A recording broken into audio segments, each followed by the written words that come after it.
Hello, welcome everybody to Pageant Live. This is Pamela Prevette.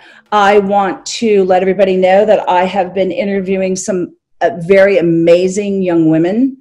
I have been, all the women have been amazing, but right now I'm really been actually interviewing most of the young women in the USA system up in out of the Northwest. I find it very, they're being from the East Coast, they're very, very interesting. They have a lot of good stories. They, things that I don't hear about all the time on the East Coast. So it's very interesting. I'm learning a lot from them. What I would like to do though now, I have Miss Washington Teen USA, Marianne Bautista. Correct, Marianne? Go ahead and you can correct me. Bautista. There you go. So go ahead and say hi to everybody. Hi everyone, I'm Marianne, Miss Washington Teen USA. Doesn't she sound so much better than me when she says that?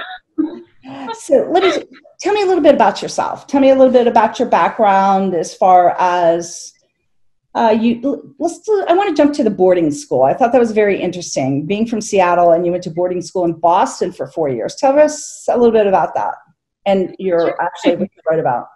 Well, it's a unique experience that I'm so grateful to have been a part of. I went to boarding school for all 4 years of high school, and it was a tough decision that I had to make at the young age of 14 to move to the other side of the country and pursue my education. And the reason why I wanted to do that is because I found that all of my extracurriculars were all in one spot, and being a very busy 14-year-old with so many different interests, I wanted to be able to really dive into all those all on one campus. And Phillips Academy was so convenient for me, and it's brought me a lot of life experience that I've been able to apply to college life so far.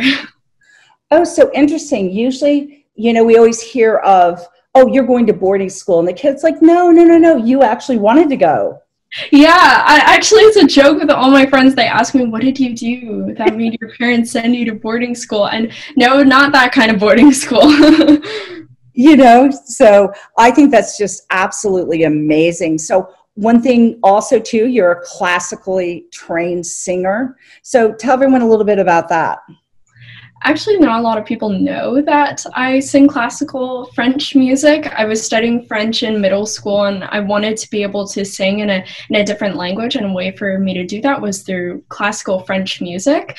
And I really had to train myself into that different style of singing because I'm very well acquainted with musical theater. So I had to expand my comfort zone and just try something new for a change.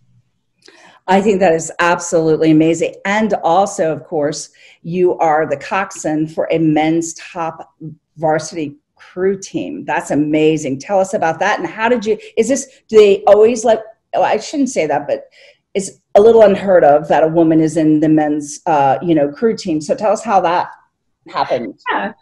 So actually a lot of girls are coxswains on guys' teams just because of their weight. And I was a rower in middle school, but once I went into high school, I decided to take advantage of my height because I was short enough to be a coxswain. And to be a coxswain, you have to be short and light for the boat.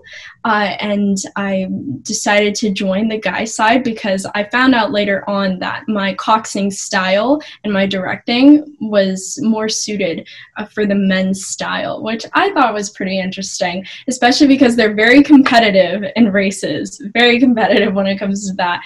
But I really like how they go fast, very fast in races. Some people may not understand. So you actually led the team. The coxswain actually leads the team. You pace them, or tell us a little bit about that. Yeah, so I tell them directions, just what to do, and I also steer the boat and give them times. And if you notice in a boat, all of the rowers are facing the opposite side of where they're rowing. So the coxswain is the only person in the boat who can see the direction of where the boat is going. So it's really important that the coxswain is able to steer as accurately as possible, just so that the boat can go as fast as possible too. Oh, so there is a lot of trust there. They have to trust and respect. Sure. Yeah, my team really had to learn how to trust me, and I had to learn how to be a very trustworthy coxswain by giving information to them as much as possible. Right, and and they're in competition, so it has to be very clear and just precise, so they know exactly what to do. Mm-hmm. Who would have known that? I have to tell you, I didn't know that there was so much behind it. Sorry, but no, that's okay. Because coxing is still considered a part of the sport, and even though it may not be a physical sport, it's a mental sport for sure. Agree. Absolutely agree. So there's a lot of women that are they usually in females that are there, or it's just, depends? It really depends. If there are any guys, though, they're very short and light. Yeah. So tell me a little bit about, now you are a freshman in college. Where are you attending, and what type of clubs and so forth are you in while attending college? Well, I'm starting out my first year at the University of Washington, so it's interesting that I'm coming back home when all of my former classmates here in Seattle are now leaving Seattle to pursue college. So it's kind of a bit of a reverse for me. But right now, I've just started joining clubs, actually, because of Miss Teen USA. I've been so preoccupied with getting ready for that, I hadn't been able to explore everything that my college had to offer me. But right now, one of the clubs that I'm doing is getting women involved in government relations and just in politics in general. And even though it's nonpartisan, I think that's just super interesting and really aligns well with me, since I'm all for getting girls to vote and be involved in politics. Yeah, and we're seeing more and more women that are now, that are going in that area. And another area, of course, we need more women in is the STEM programs. Mm-hmm. But we are definitely starting to see them enter more and more into politics, which is very good. Obviously, now that we have soon to have a new female vice president. So that definitely opens the doors for us all. Mm-hmm. So, I have to tell you, I didn't talk about your competition. You did compete at Miss Teen USA. So tell us a little bit about that. Well, it was exciting because all of the contestants, all of the girls were waiting for this whole year just to be able to compete. And I'm really glad that the Miss Universe organization was able to pull off such a feat after this year with the pandemic and everything. But I loved being able to go to Memphis and to see the home of Elvis Presley. I think just learning about musical history and how he had such an impact on the music in our country was incredible just to learn about. Yeah, you're right. They all built, from the very beginning, like you're a classical singer, and then we just build on it and, do different areas of music. So, tell me now, so what would you say, what is next for you? Where's your education? What would you like to do as far as when you graduate from college? Well, I'd like to go to medical school. And although I'm not completely sure yet, I know that it's possible for me in the future to become a neurosurgeon. And I know that takes a lot of schooling. So I'd really like to focus on that since I've always been interested in neuroscience. So tell me something about you that maybe other people don't know. I thought one thing that was very interesting is about your, you singing at all the family events as you were growing up. Was an interesting story that we don't hear all the time.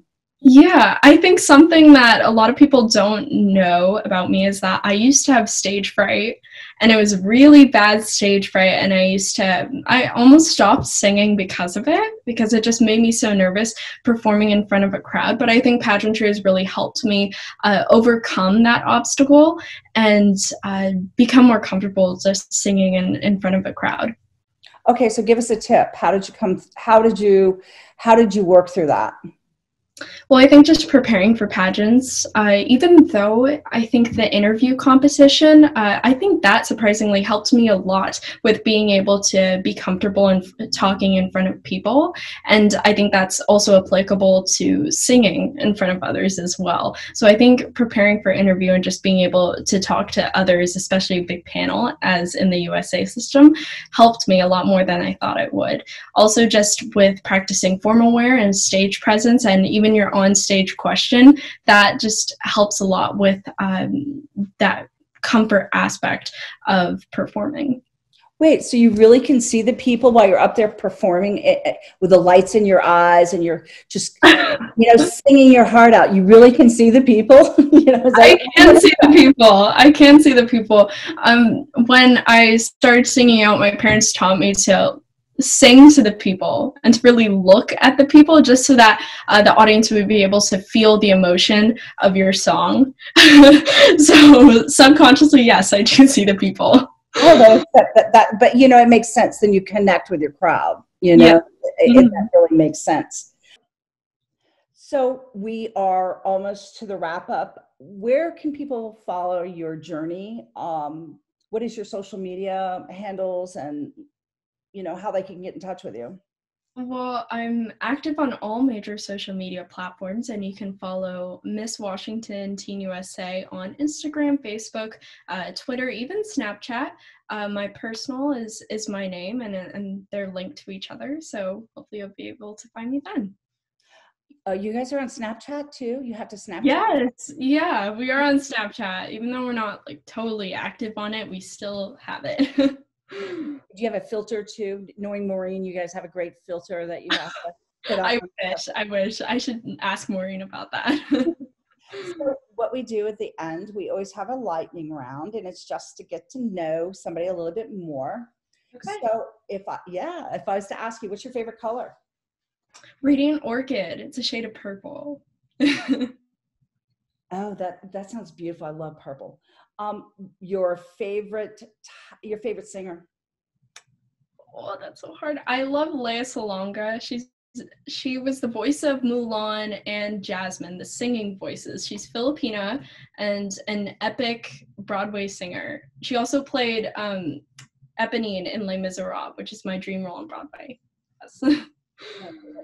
Your favorite author? Favorite author? I think Dr. Seuss is always a reliable pick. I just love his books. And if I could grant you one wish, what would that be? One wish? Honestly, I would hope for a cure for neurological disorders, since my aunt is living with one, and I think of myself as a big advocate for neurological disorders. So hopefully a cure for that. That's amazing. So I want to tell you, thank you very much. It's been wonderful meeting you, and we will follow you on your journey. And thank you so much for your time. Happy holidays, and I hope to see you soon. Thank you, you too. This is so much fun. And I'm so glad that Pageant Live is now an official sponsor of Pageants Northwest. That's so exciting for you guys and for us, just to be able to have you on our team. Yeah. Thank you so much.